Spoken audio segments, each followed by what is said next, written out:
Colleagues and ladies and gentlemen, good morning.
Hello, everybody.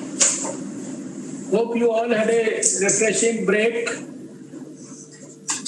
Let us now come back to our work. Let us now proceed to item number 6.1 of our agenda. Statement by the representative of the WHO Staff Association. We shall hear the statement by the representative of the WHO Staff Association, which is contained in document EB 147/INF.1 before you. I would also like to draw your attention to the report of the PBAC contained in document EB 147/2, paragraphs 34 to 37 before you. The statement will be given by Catherine Crowley Orsini, President of the Headquarters Staff Association. Ms. Catherine, you can have the floor, please.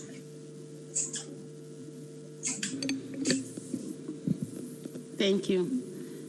Chairperson, Dr. Vardhan, honorable members of the Executive Board, our Director General, Dr. Tedros, distinguished delegates, and dear colleagues.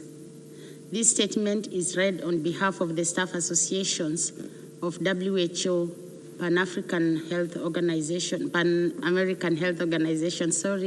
UNAIDS, and IARC. 2020 has been a challenging year. The world is facing an extraordinary crisis, and we wish to express a profound sense of solidarity with all the countries and communities affected as this pandemic continues to spread around the world. This pandemic has shown us that overnight, rapid transformational change and remarkable international collaboration is possible. It is also demonstrating how much we depend on each other as one world, especially in support for our health care systems, therefore making the role of WHO even more essential. We want to acknowledge the support our Director General and the organization as a whole received from you, our member states, during this period. Currently, we have had to closely work with management to respond to the needs of staff arising from the current situation. We particularly appreciate the collaboration we received from the Director General and his senior management in terms of flexibilities that we requested. Dr. Tedros, we know that you had the pandemic to deal with and all the complications that came with it, but you remained accessible and available to your staff, and for that, we sincerely say thank you. I will now go through the issues we highlighted in our written statement. I'll start with the WHO transformation. Our Director General had promised staff that there will be no positions lost as a result of the transformation. As reported in our statement, we are pleased to confirm that the WHO transformation at headquarters did in fact not result in any job loss. We reiterate what we shared in our statement, that the process in headquarters is being replicated in regional and country offices. Besides, the purpose of having a transformation that increases our impact at country level, it is essential that this process ensures alignment of WHO across its regional and country offices. The staff associations therefore hope and expect that the process in the regions and countries will be shorter and that the outcome of job security will be replicated across the board. And finally, we would very much welcome an evaluation of the whole process in the foreseeable future by an independent external provider. Internal justice. In order to gain trust in the internal justice system, we need to ensure that it is efficient, effective, and provides equal accessibility to WHO's workforce in all duty stations. Fraud can very quickly become a great liability to any organization if not properly prevented or dealt with in a timely manner. Likewise, the mental health of our workforce is at stake if serious issues like harassment in all of its forms, discrimination and bullying, and racism are not dealt with in a fair, transparent, and most importantly, in a timely manner. It is unacceptable that today, case investigations and resolutions on average still takes more than a year to conclude. We can all agree that the internal justice system is an important part of the organization, and we believe that this area should be taken seriously and therefore be provided with the required and necessary resources to strengthen it so that it becomes as efficient and effective as it should be. This is why we call upon member states and management to ensure that the resources required to make the system function at its best are put in place, particularly with respect to the investigations. We note that an increase in human resources alone does not translate to improved performance. Internal justice structures like IOS needs the same level of accountability that we see in the rest of the organization. A clear work plan, clear timelines for investigations, and establishment and monitoring of key performance indicators. Considering IOS independence from the management, we would suggest that this closer oversight should come from member states through the Independent Expert Oversight Advisory Committee, IEOAC. The IEOAC should be resourced to hire an external party to continuously audit IOS investigative functions, and IOS as a critical resource for the organization and its staff must be held accountable for its performance. Geographic mobility. We confirm that WHO is on the right track towards a comprehensive and implementable mobility policy, and we appreciate the simulation exercise recently launched and we look forward to the findings of this exercise. However, a few areas still remain a concern to the staff associations and which need to be addressed. The inability for staff to apply to higher grade positions for which they are eligible. This, coupled with positions being sent through the compendium before being internally advertised, could make upward career progression more difficult than it is at present. The absence of clear criteria to ensure that deferral requests are handled in a transparent and systemic manner. The policy's reluctance to ensure that WHO staff members who are recognized spouses to each other can move together. The exclusion of interested long-term temporary staff from being able to apply to fixed-term positions within the mobility compendium. With this regards, the implementation of any mobility, we continue to believe that implementation of the policy should begin after the described HRD support and implementation mechanisms, which will likely be developed and tested during the simulation exercise, are in place.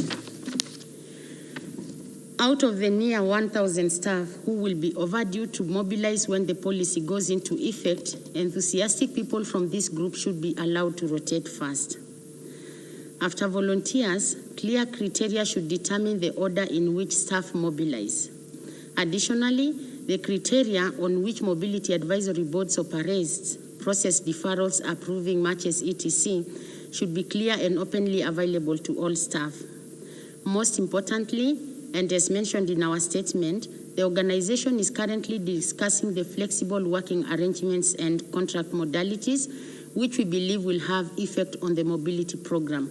We therefore hope that the outcomes of these two task forces will be taken into consideration before mobility is launched. Staff health insurance. We value and appreciate the efforts of our SHI colleagues in improving all staff health insurance services and meeting the needs of staff and their families. We also would like to appreciate the approval by the Director General of the pilot initiative in the African and Eastern Mediterranean regions to expand access to treatment with over 500 healthcare providers. This will facilitate direct payments and discounted prices. We believe that the initiative should be expanded to other regions in the not too distant future.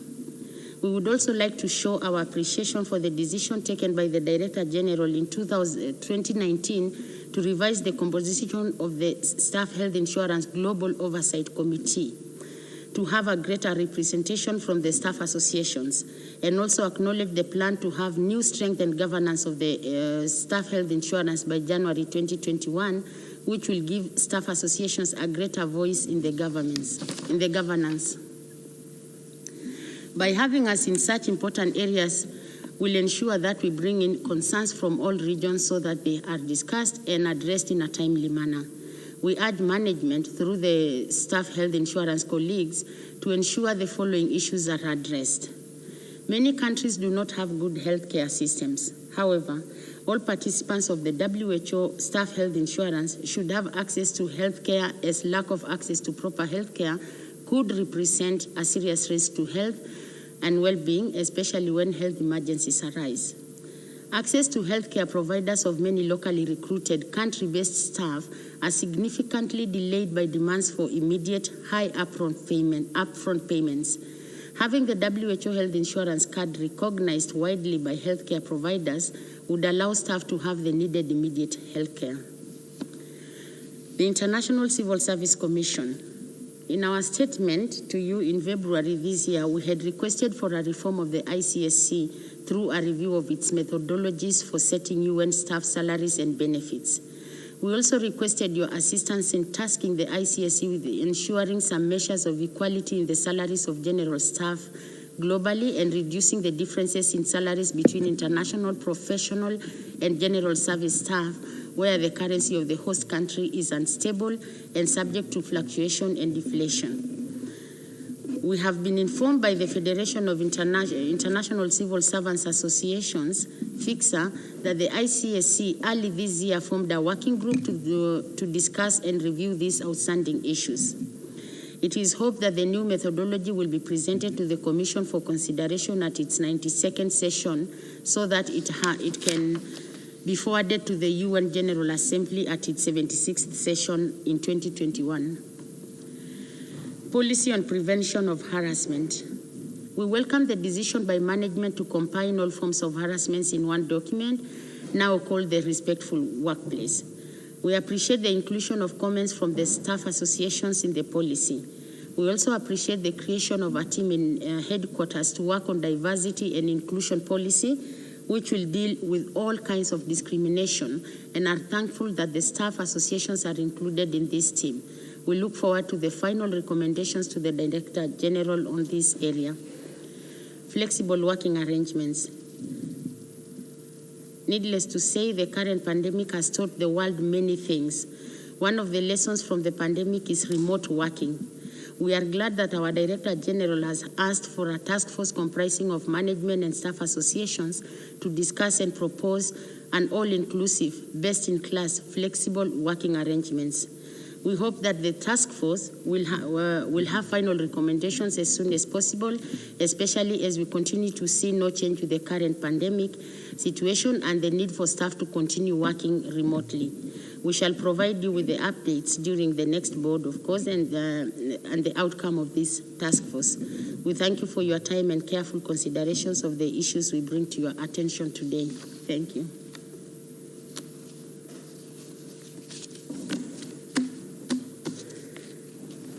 Thank you, Ms. Kat.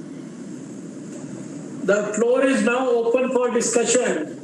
I would like to request that the Secretariat moderate the discussion on the virtual platform.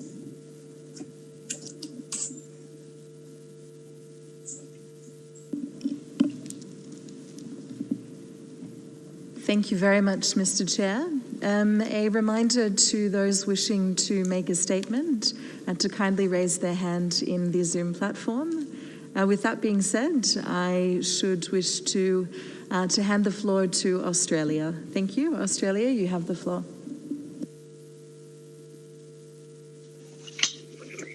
Thank you, Chair, Moderator. I take the floor to reiterate Australia's sincere gratitude and appreciation to all WHO staff for their dedication and tireless work, particularly during the COVID-19 pandemic. We thank the representative of the WHO staff associations and all the staff who contributed to the statement.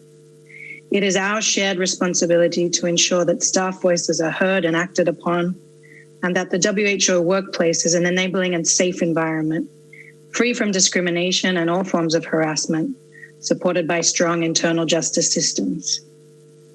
In this regard, Australia fully endorses the recommendations of the PBAC on this agenda item. Chair, I would also note the close connection between this item and the annual report on human resources.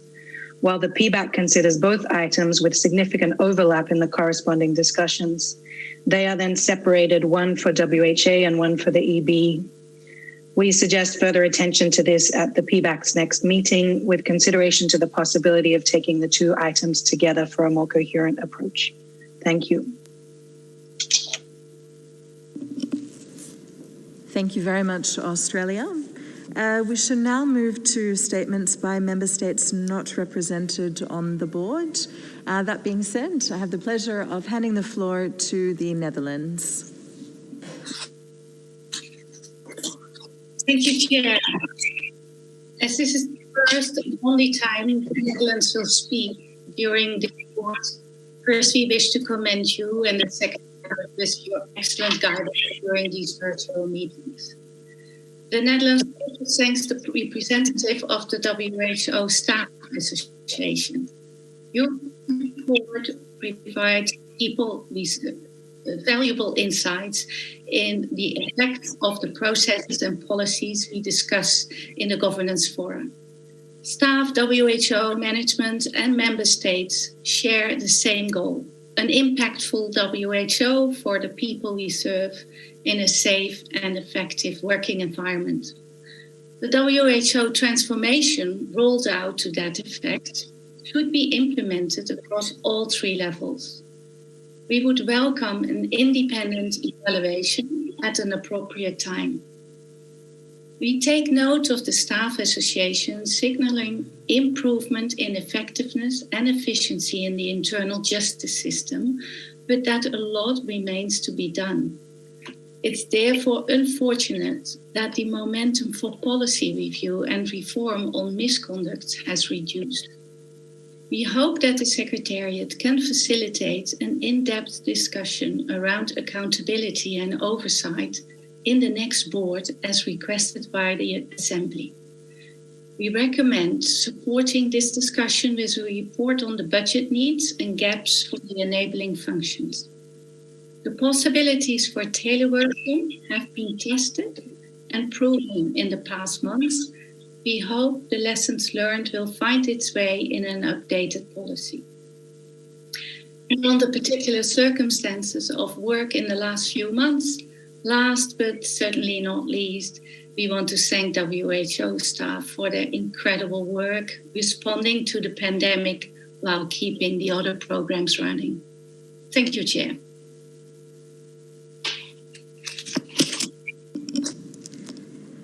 Thank you very much to the Netherlands and Australia. As we see no further hands raised, I shall hand back to the Chair. Thank you. In the absence of any further comments, I take it that the board wishes to note the statement of the representative of the WHO Staff Associations and concurs with the proposed guidance.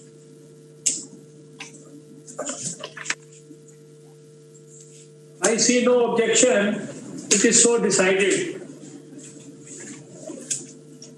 It's okay, no?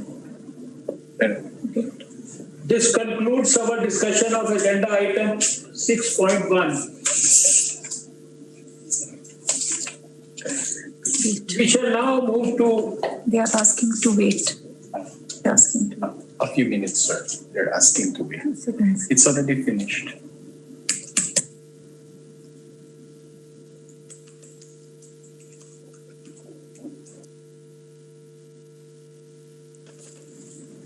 Back to Staff Association.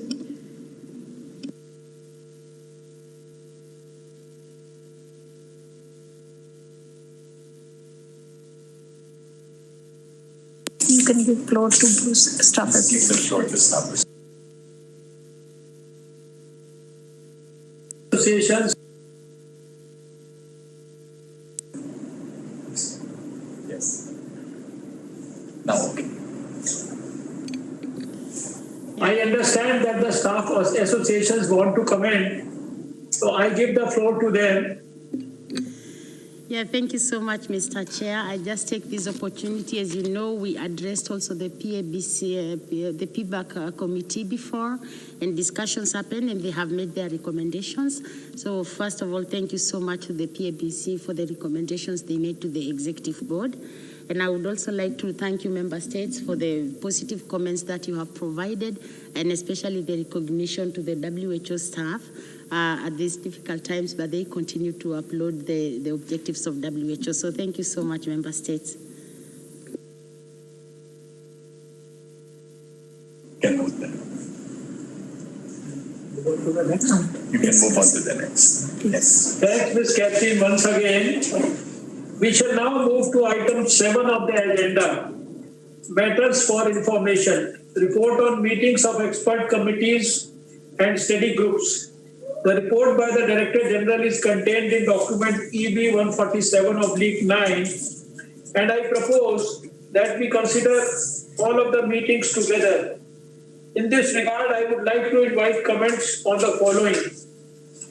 The 54th Expert Committee on Specifications for Pharmaceutical Preparations, which met in Geneva from 14th of October to 18th of October 2019.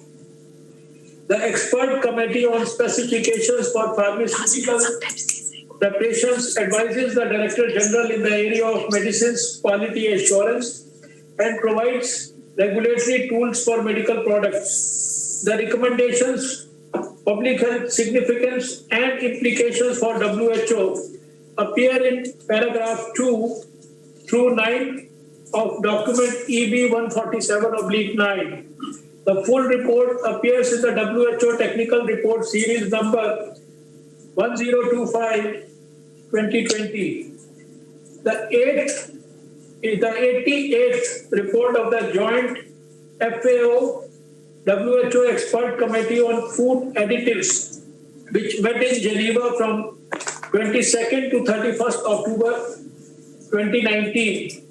The recommendations, public health significance and implications for WHO appear in paragraph 10 through 21 of document EB 147/9.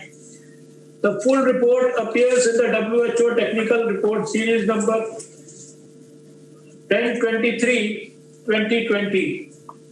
The 70th report of the Expert Committee on Biological Standardization, which met in Geneva from 21st to 25th of October 2019.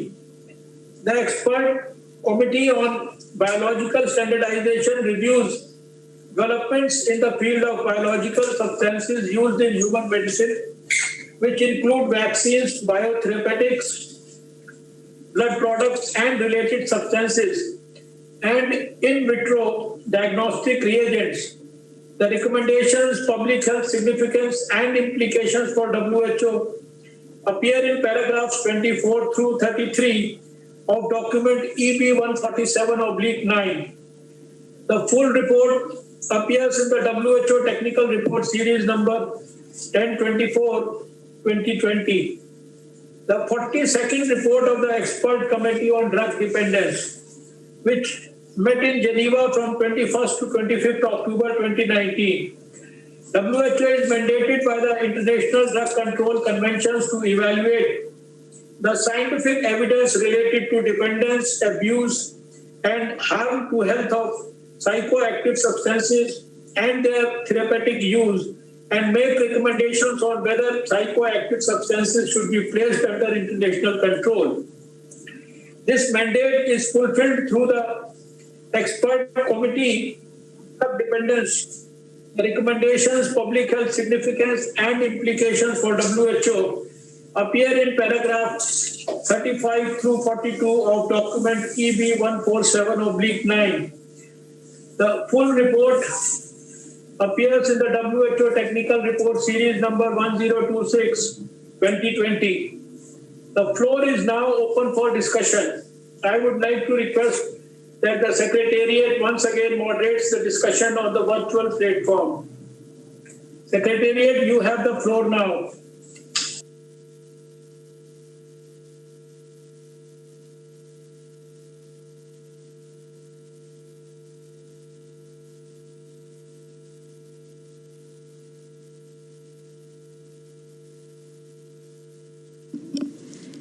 Thank you very much. I should now like to give the floor to Gabon, to be followed by Bangladesh. Thank you.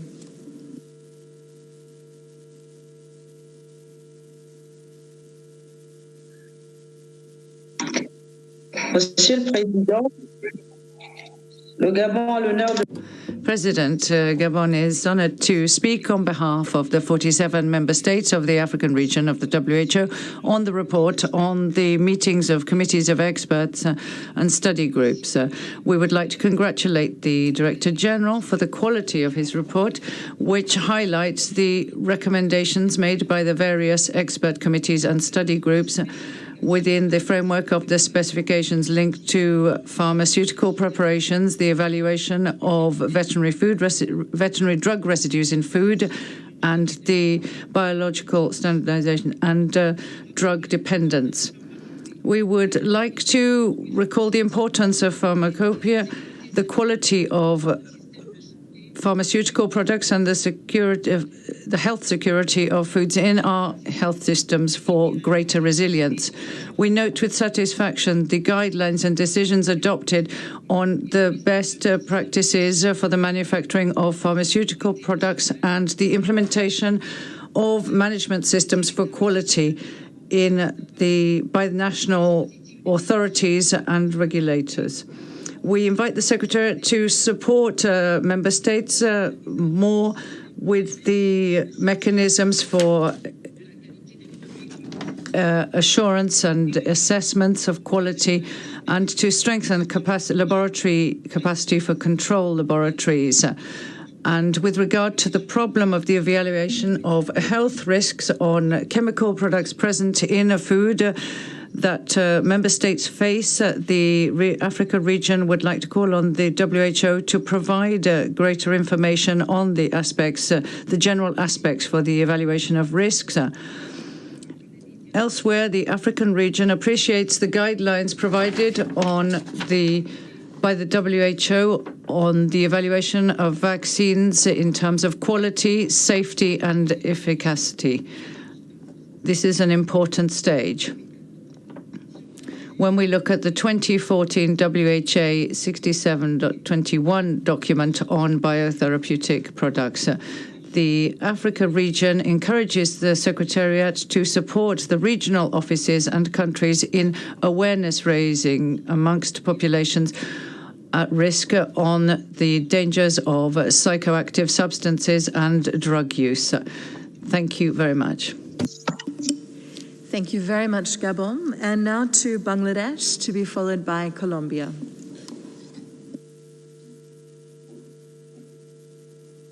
Mr. Chair, Bangladesh delegation thanks the Secretariat for the reports on meeting of expert committees and study groups. The full report under consideration: specification for pharmaceutical preparations, evaluation for certain veterinary drug resides in food, biological standardization, and drug dependence, provide us with important and useful insights. Surely, the recommendations and observations have considerable significance for public health policies at the national as well as global levels.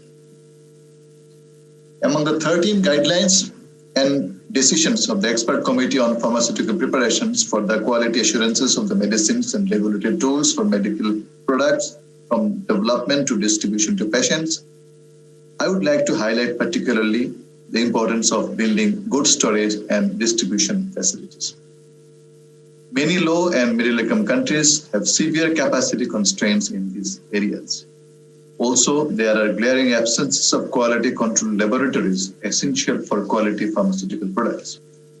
Therefore, we request WHO and other international development partners to support us in building these infrastructures for a robust distribution network for vaccines and medicines. We also stress on the implementation of the committee's recommendation for the regulatory guidelines to multi-source medicines globally in order to facilitate access of all peoples of all countries to quality medicines in the spirit of leaving no one behind. About the recommendations of the Expert Committee on Food Additives, we acknowledge the serious public health risks by the exposure to residues of veterinary drugs in food. The implementation of its recommendations would help in ensuring fair practices in food trade globally. It would also contribute to improving national and regional food safety standards. We recommend the members of all the committees and study groups for providing the WHO and the member states with updated scientific knowledge and proper guidance in terms of newer technology, laboratory products, vaccines, medicines, and related substances. We urge upon Director General and the Secretary to implement the recommendations of the committees for the greater public health interest. I thank you, Mr. Chair. Thank you very much, Bangladesh. And now to Colombia. Buenos días. Good afternoon. We'd like to thank the Director General for the presentation of the report on that covering the experts committees and the study groups of the Governing Board, and in particular the presentation of the recommendations made by the various working groups such as drug dependence, the residues of certain veterinary medicines in foods and others. We consider of utmost importance the suggestions and recommendations of the groups of experts, bearing in mind the importance of saving lives, preserving lives, and the health of people, as well as the importance of the process of drafting the global and regional guidelines, which without doubt will impact on the strengthening of the national policies of our countries, who take up as a reference point, the guidance and recommendations of the World Health Organization. We would also like to highlight the importance of the work coordinated between the various agencies of the United Nations system, bearing in mind that these recommendations go beyond the area of health and need the support of other sectors for their implementation, aiming at putting the health of people at the center of decisions. Given the current context, it's particularly important that the deliberations and recommendations of the Expert Committee on Biological Standardization be taken into account, and so we recommend that we provide all the support to this committee and we bear in mind the recommendations. Finally, we call on the World Health Organization to ensure that the recommendations and suggestions of the expert committees can be included in the various programs put forward, and will therefore ensure that they work within the framework of the organization and have been taken from the panels of experts. Thank you.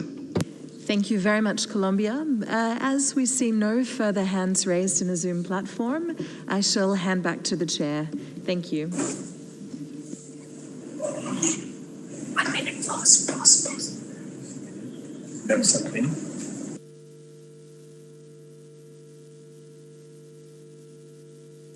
Yes.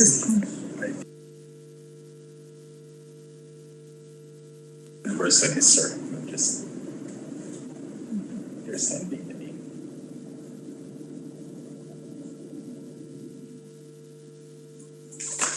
I'm giving the second name also. The first one.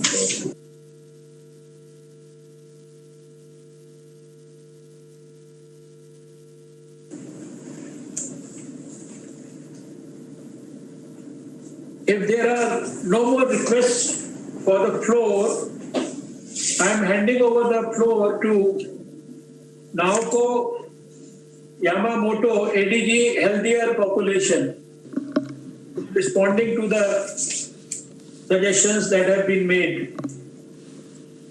Thank you, Chair. Thank you very much, the member state, about the acknowledgement about the importance of the expert committee. There's a very strong support for them, especially when we talk about the food safety area and they talk about implementation of the recommendation. We work with the FAO and the WHO, as you know, that jointly work for the Codex Alimentarius, and the expert committee's recommendation is the core of that work. In addition to that, the member states has already adopted the resolution of the food safety in the WHA 73, and we are going to work together with member states to come up with a global strategy for food safety and food system to translate the recommendation to the implementation at the country level. So again, thank you very much for your support. Over to Chair. Thank you, Ms. Naoko. Now I hand over the floor to Clive Ondari, Coordinator, Health Product Policy and Standards.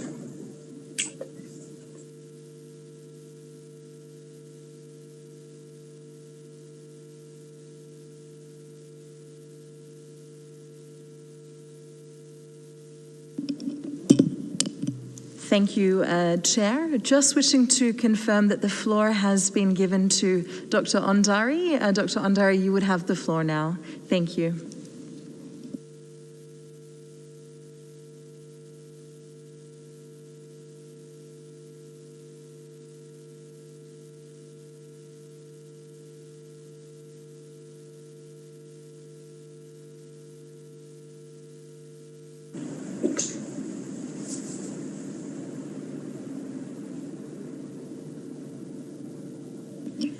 Thank you, and once again, Dr. Ondari, you would have the floor. It seems we may be experiencing some technical issue here, but we beg your indulgence. Thank you.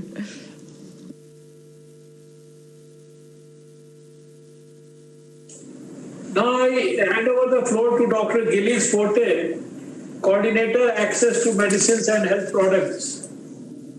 Dr. Gillies, you can have the floor, please. Return to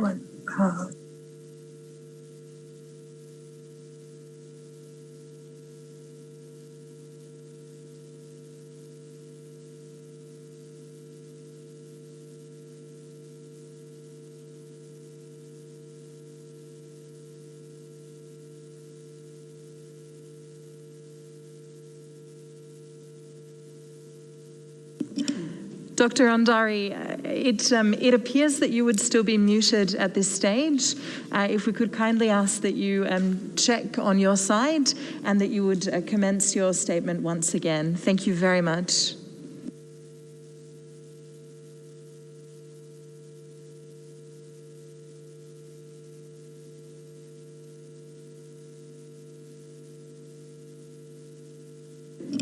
And Dr. Ondari, once again, our apologies. It seems that we're not able to hear you at this stage. Through the chair, if I may suggest that we would proceed with Dr. Gilles Forte, and we shall come back to you, Dr. Ondari. Thank you very much. And Dr. Forte, you have the floor.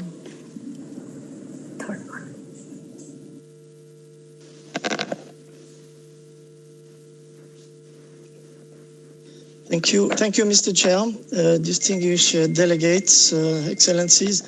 Thank you for the comments made on the report from the Access to Medicines and Health Product Division, on the Expert Committee on Pharmaceutical Preparations, on biologicals, and on drug dependence. Thanks to the comments from Gabon on behalf of the Afro region. And Bangladesh, points are taken with respect to the request for collaboration for improving supply chain management and procurement, and including for medicines that are relevant for COVID-19. And as you know, production of new therapeutics and new vaccines will be critical for expanding the access and allocation of those important technologies. As far as the comment from Colombia, with respect to the ECD, thank you very much for the support to the work of the expert committee. As you know, this report was related to the meeting, the 42nd meeting of the ECDD, which carried out a review of 13 new psychoactive substances that were recommended for international control, and all these WHO recommendations have been endorsed by the Commission on Narcotic Drugs in March 2020. The World Health Assembly decision 70.18 indeed recommends more collaboration and more coordination between the UN agencies and civil society for tackling the world drug problem. And this collaboration is taking place particularly for for the work of the expert committee on drug dependence, and we receive support from UNODC and INCB for sharing information on those substances. So again, thank you very much for all the contributions from member states, and I revert to you, Mr. Chair. Over. Thank you. Dr. Andari. Thank you, Dr. Gillies. Now we can once again go back to Clive Ondari ji. Mr. Clive Ondari, you can have the floor once again.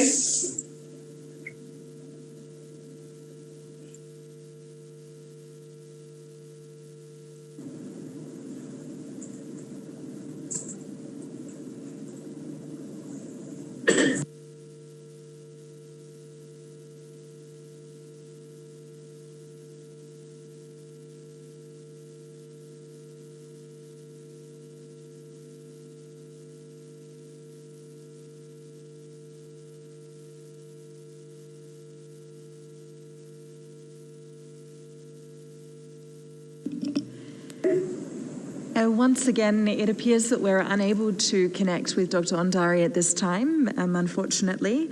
With that, I shall now hand back to the Chair. Thank you. Mr. Chair, you have the floor. Yes. Well, we feel sorry we couldn't hear you, Mr. Clive. Anyway, thanks, Mr. Clive, Nauko, and Dr. Gillies.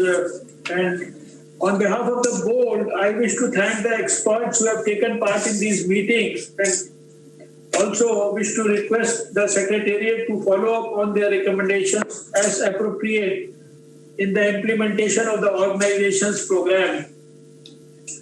This concludes our consideration of agenda item 7. We shall now consider item 8. Future sessions of the Executive Board and the Health Assembly. As you may recall, we considered this item when we met in May and adopted 3 draft decisions on the dates of the upcoming Executive Board and the Health Assembly as contained in Decision EB 147-6.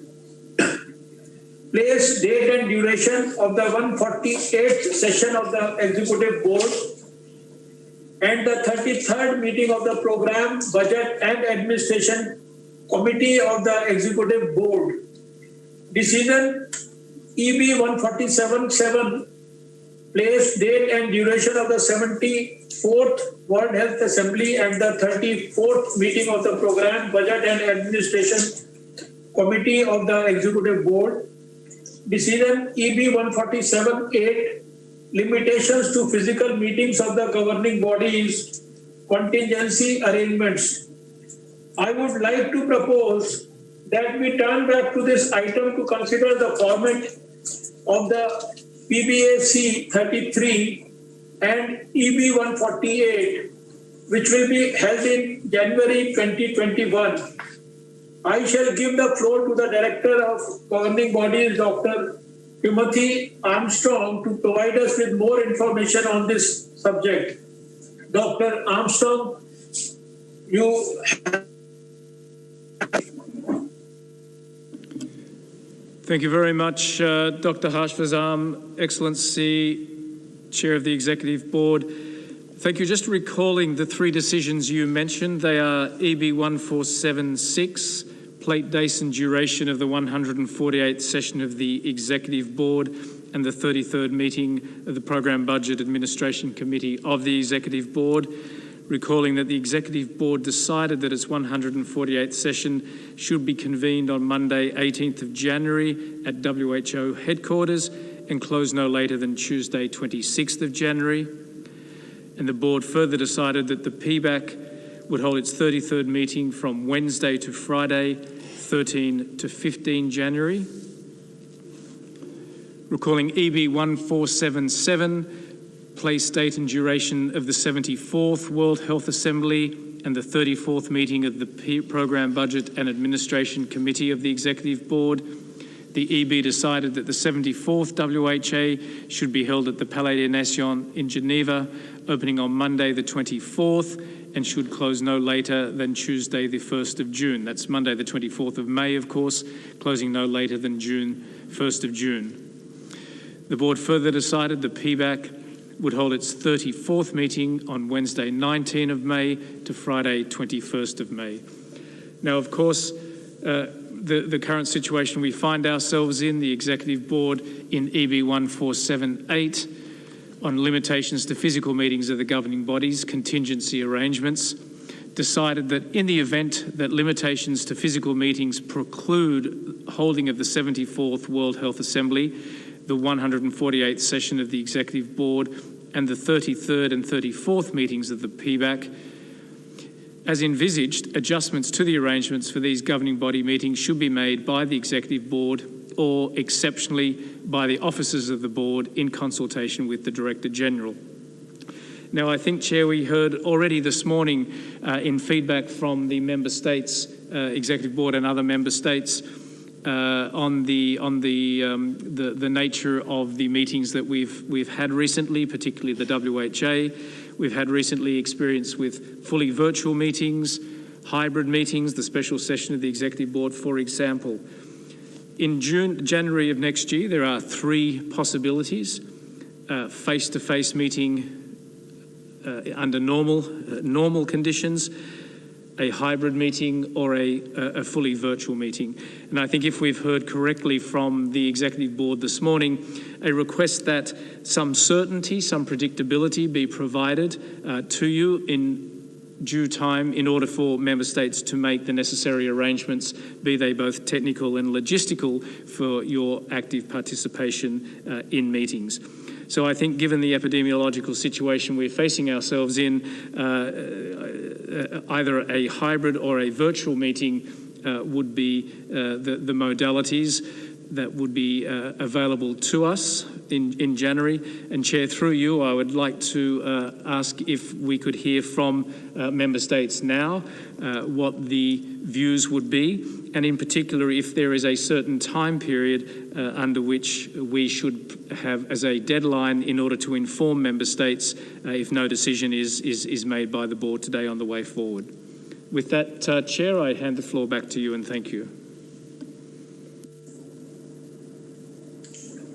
Thank you, Dr. Armstrong. The floor is now open for discussion. I would once again request that the Secretariat moderate the discussion on the virtual platform.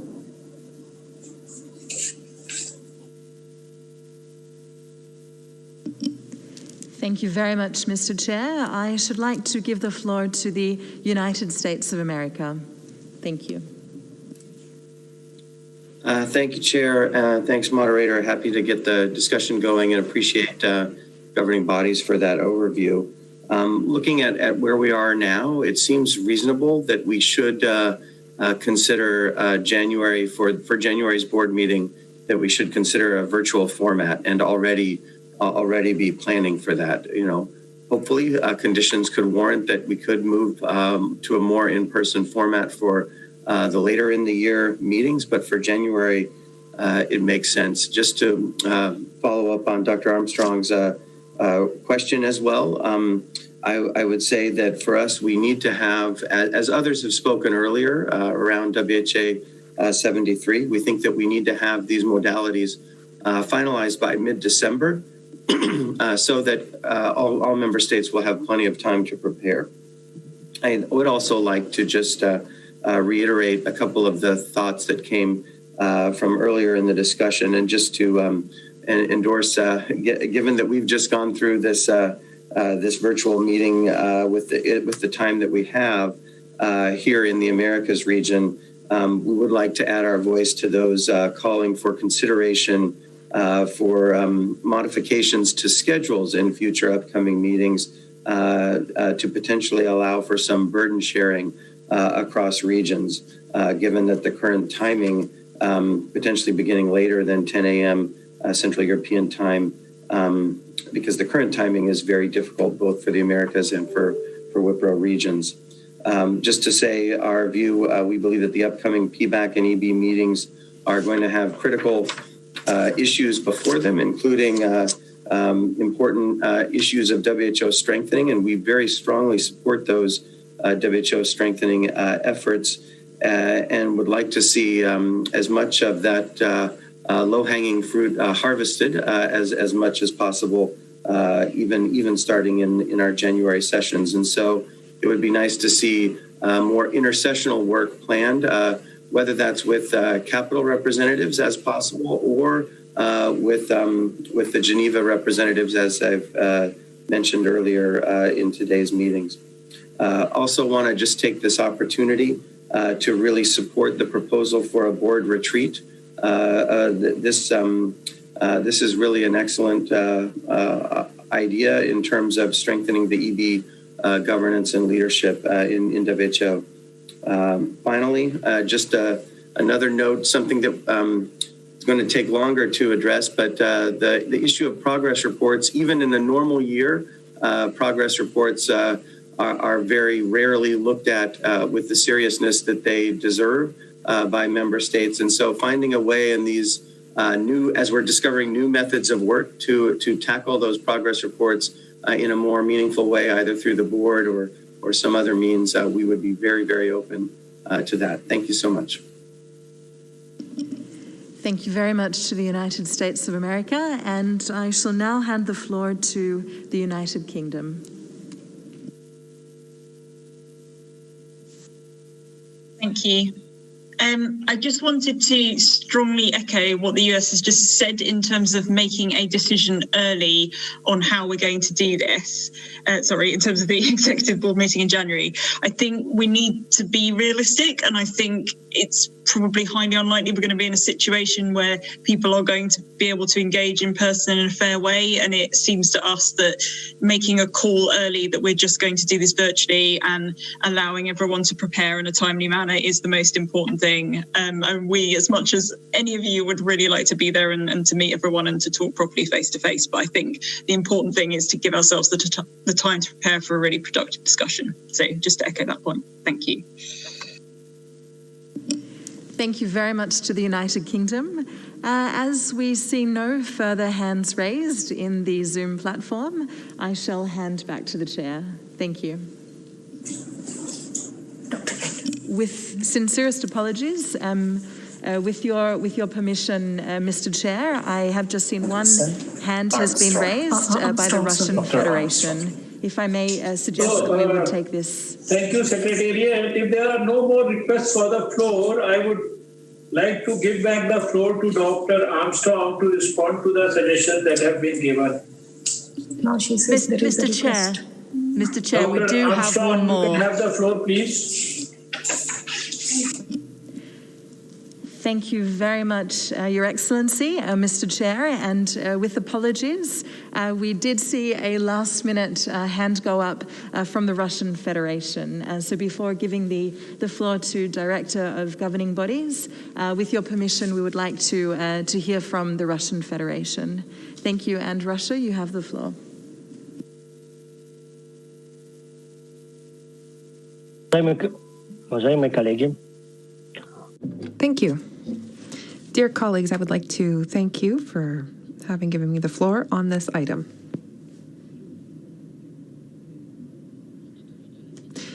Given the epidemiological situation right now, we echo the proposal that the US and the UK have made, which is to hold the EB as well as the session of the World Health Assembly, either in hybrid or in a virtual format. I think that we do need to take into account the situation.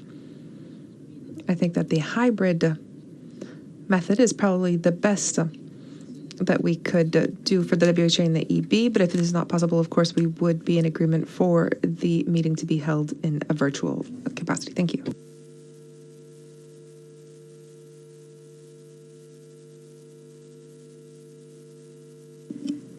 Thank you. Dr. Armstrong, you can have the floor now and respond. Thank you very much, Chair, and thank you to the US, the UK and the Russian Federation for those comments. We've taken those comments on board. We will have a discussion with the Executive Board Bureau, the officers of the board, and come back to you in due course with a proposal for the format of the upcoming Executive Board. We will, of course, also heed your request to ensure that this is done in a timely manner such that all delegations can prepare for the Executive Board in January. So with that, thank you very much, Mr. Chair, and I hand the floor back to you.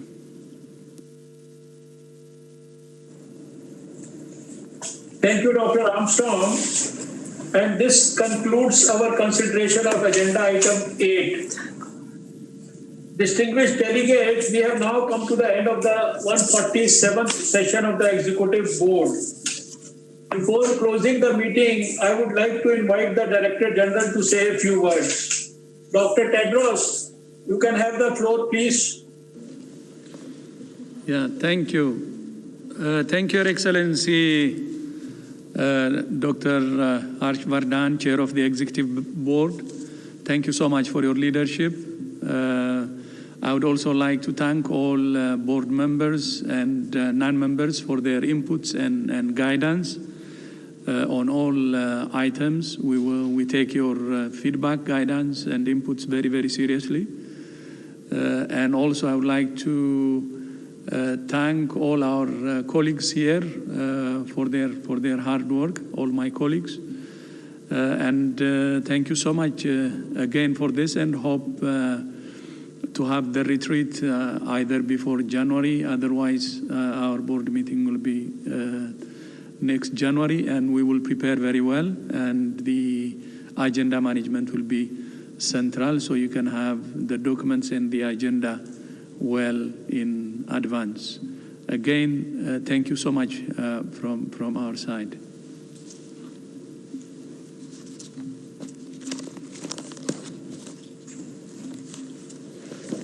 Thank you, Dr. Tedros. Excellencies, my colleague Vice Chairs, our Director General, Regional Directors, distinguished delegates, esteemed partners, ladies and gentlemen. We have come to the close of another successful session of the Executive Board.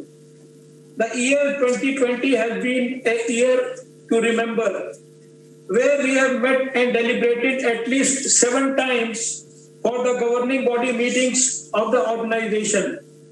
These include the January Executive Board and PPAC meetings, virtual de minimis sessions of the Health Assembly and Executive Board in May, special session of the EB, and 32nd meeting of PPAC in October, the resumed session of the Health Assembly, and now the EB.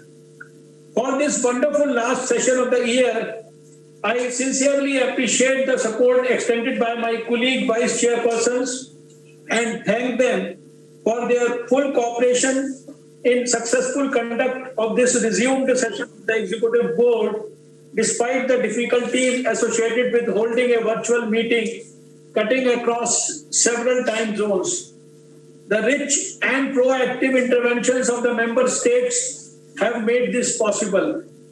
Their suggestions and inputs will be very useful in guiding the work of the organization as we move forward with strengthened resolve to tackle this once-in-a-generation pandemic affecting all aspects of our lives. I acknowledge the role of our sister UN agencies, intergovernmental organizations, partners, and non-state actors. Appreciate the commitment and support extended and thank them for their keen engagement and participation.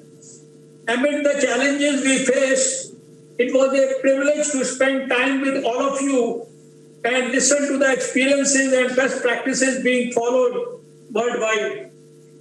Excellencies, ladies and gentlemen, the deliberations and statements made reflect the immense and deep engagement of EB member states and other partners in coordinating, leading, and supporting not only the global response against the unprecedented pandemic, but also other public health challenges.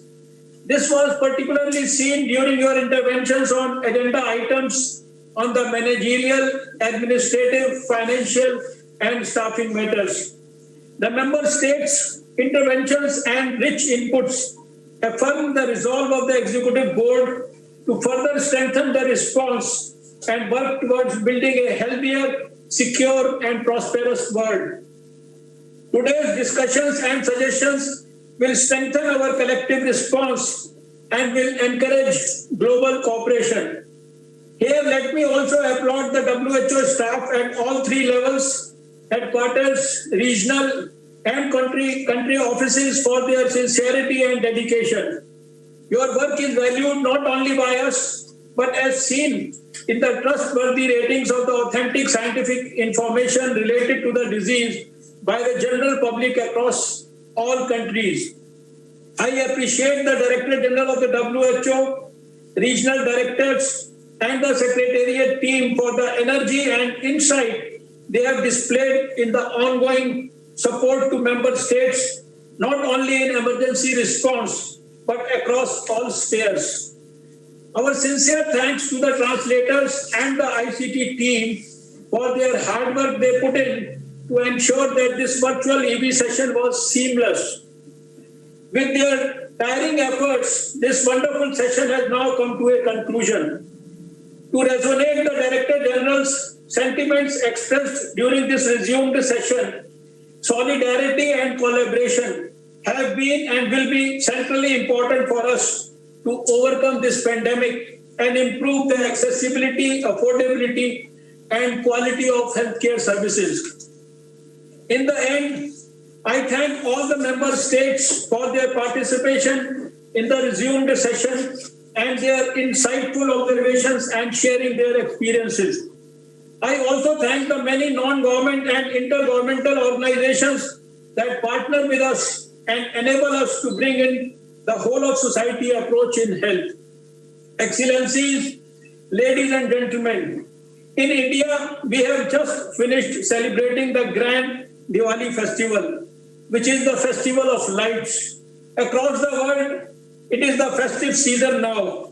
We have Christmas, Easter, and New Year celebrations lined up next month. As an eternal optimist, I hope that the festivals shall be the harbingers of good health, peace, and prosperity, and the dark period of the pandemic will soon be gone.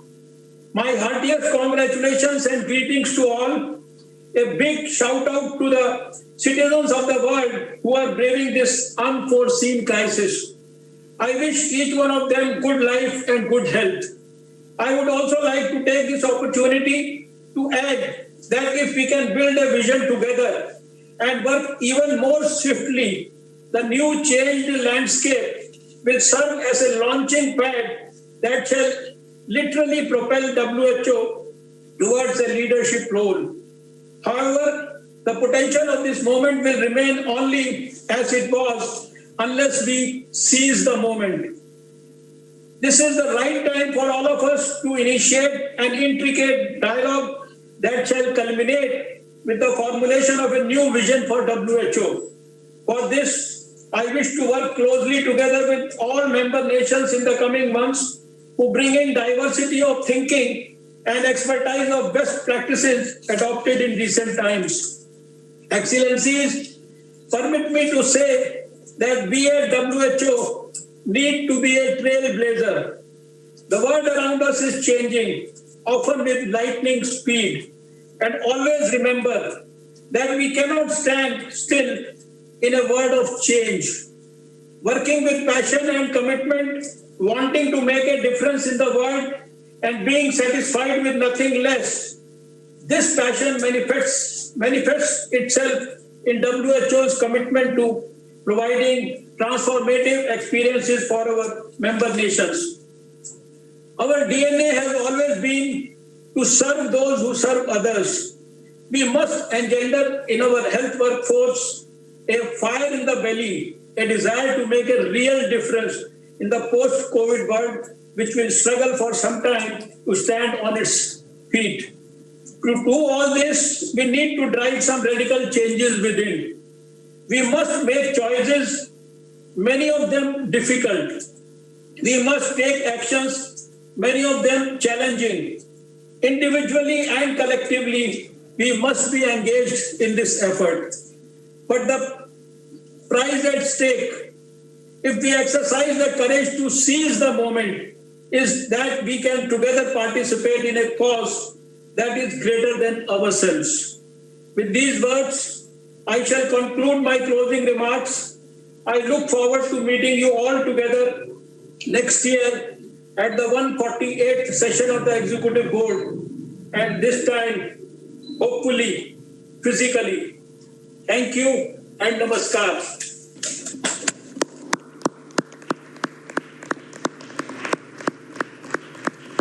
I now declare the 147th session of the Executive Board closed.